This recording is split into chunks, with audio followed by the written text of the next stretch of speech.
Gujarat model అంటూ ప్రచారం చేయడం తప్ప తెలంగాణకు కేంద్ర సర్కారు చేసిందేమీ లేదన్నారు మంత్రి పొంగులేటి శ్రీనివాసరెడ్డి. కేంద్ర రక్షణ శాఖ ఆధీనంలోని కంటోన్మెంట్ ప్రాంతంలో ఎలాంటి అభివృద్ధి జరగలేదన్నారు.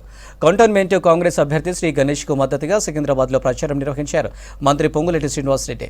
బీఆర్ఎస్ హయాంలో నిర్మించిన డబుల్ బెడ్రూమ్ ఇళ్ల కేటాయింపులో అవినీతి అక్రమాలు జరిగాయన్నారు. త్వరలో పేదలకు 6,000 ఇందిరమ్మ ఇళ్లు నిర్మిస్తామన్నారు.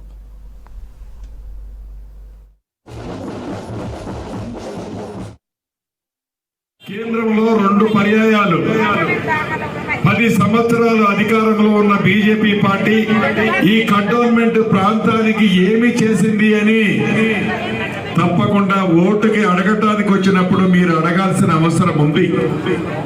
మోదీ గారు మాట్లాడితే గుజరాత్ మోడల్ అంటారు. మీరు గుజరాత్ మోడల్ ఏదైతే చెప్తున్నారో కొత్తగా ఏర్పడిన తెలంగాణ రాష్ట్రానికి రాష్ట్ర విభజనప్పుడు ఇచ్చిన హామీలన్నింటిలో ఏ ఒక్కటైనా మీరు నెరవేర్చారా అని ఈ వేదిక మీద నుంచి గౌరవ ప్రధానమంత్రి గారిని ప్రశ్నిస్తున్నాం.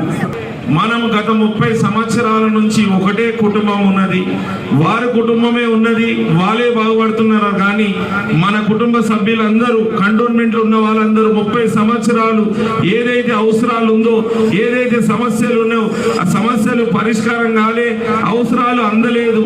ఎక్కడ చూసినా ఇప్పటిదాకా ఇబ్బందులు బాధలే ఉంది. కానీ మళ్ళీ అలాంటి వాళ్ళకు అవకాశాలు ఇస్తే మళ్ళీ అదే పరిస్థితి ఉంటుంది.